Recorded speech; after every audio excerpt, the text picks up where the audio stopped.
இயேசு கிறிஸ்துவின் இனிய நாமத்தில் வாழ்த்துக்கள். இந்த நாளிலும் லூக்கா எழுதின சுவிசேஷம் 7வது அதிகாரம் 36வது வசனத்திலிருந்து 50ஆம் வசனம் வரையிலும் பாவியாகிய பெண்ணும் பரிமள தைலமும் என்கிற தலைப்பின் கீழாக இந்த செய்தியை கற்றுக்கொள்ள முடியும். லூக்கா மட்டுமே இந்த சம்பவத்தை எழுதியிருக்கிறார். பாவி என்று இங்கே குறிப்பிடப்படுகிறது. விபச்சாரம் அல்லது வேசித்தனம் செய்த என்கிற பொருளில் இந்த காரியமானது வருகிறது. ஆனால் அவள் இயேசுவின் உபதேசத்தை கேட்டு மனம் திரும்பி அவரை விசுவாசித்தார். வசனம் 50 இதை தெளிவாக நாம் உணர்ந்து கொள்ள முடியும்.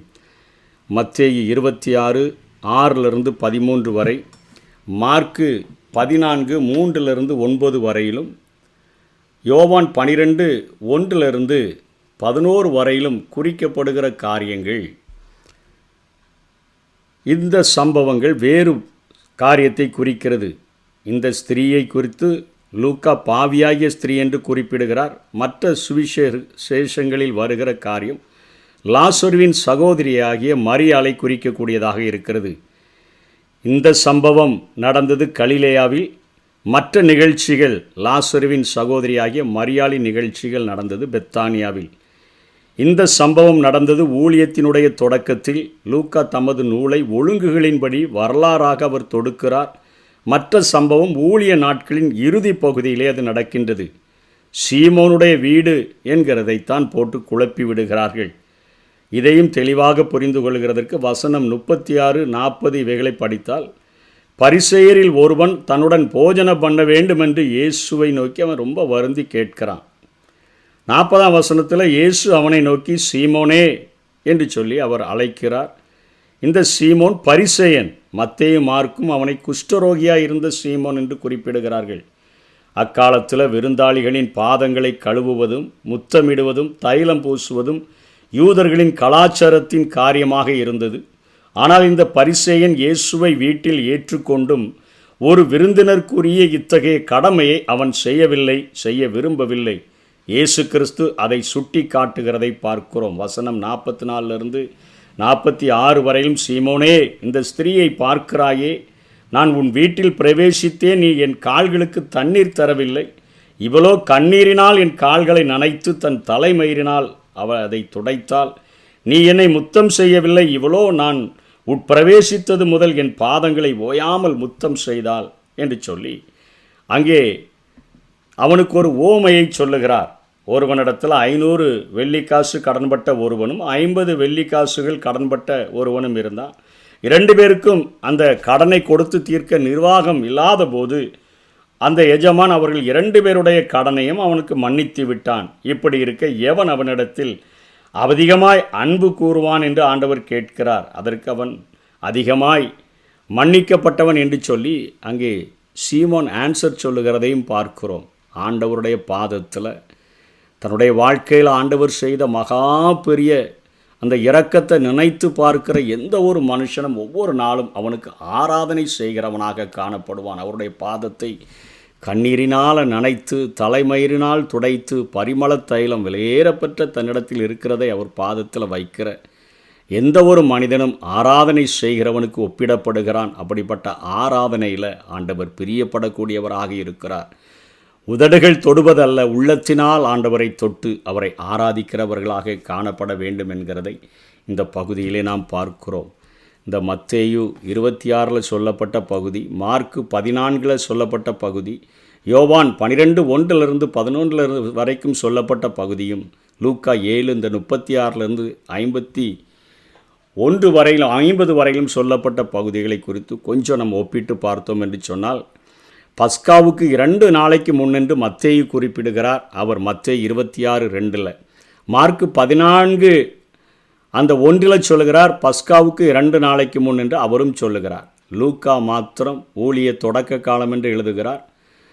யோவான் பஸ்காவுக்கு 6 நாளைக்கு முன்பு என்று எழுதுகிறதை பார்க்கிறோம். மத்தேயு பெத்தானியாவில் உள்ள ஒரு ஸ்திரீ என்று எழுதுகிறார். மார்க்கு பெத்தானியாவில் உள்ள ஸ்திரீ என்று எழுதுகிறார். யோவான் பெத்தானியாவில் உள்ள மரியாள் என்று எழுதுகிறார். இது நாயின் ஊர் அருகில் இருந்த கலிலேயாவின் பக்கத்தில் உள்ள அந்த பாவியாகிய ஸ்திரீயை குறித்து இவங்க லூக்கா எழுதுகிறார். மத்தேயு குஷ்டரோகியாக இருந்த சீமோன் என்று குறிப்பிடுகிறார். அதையே மார்க்கும் குறிப்பிடுகிறார். யோவான் ஒன்றுமே சொல்லலை, பரிசேயன் என்று சொல்லி இங்கே லூக்கா குறிப்பிடுகிறதை பார்க்கிறோம். மத்தேயு பரிமள தைலம் என்கிறார், மார்க்கு நலதம் என்றும் நலதம் என்னும் உத்தம தைலம் என்கிறார், லூக்கா பரிமள தைலம், அவள் யோவான் களங்கமில்லாத நலதம் என்கிற பரிமள தைலம் என்று கூறுகிறார். மத்தேயு சிரசிலே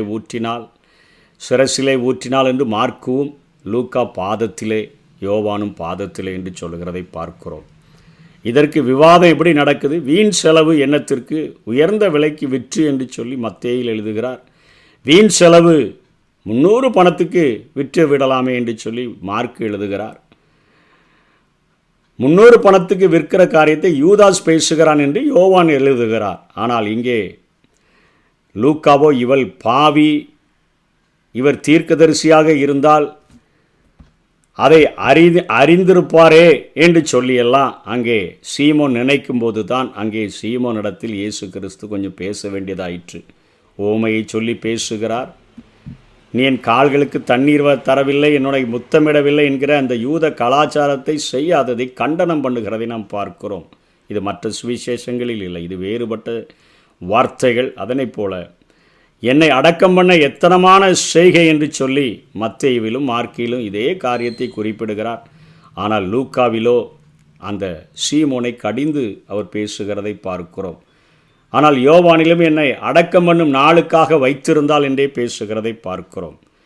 தரித்திரர் எப்பொழுதும் உங்களிடத்தில் இருக்கிறார்கள் என்று சொல்லி மத்தேயு 26:11 சொல்லுகிறார். 14:7 மார்க்குவிலும் இதே பதிலை சொல்லுகிறாள்.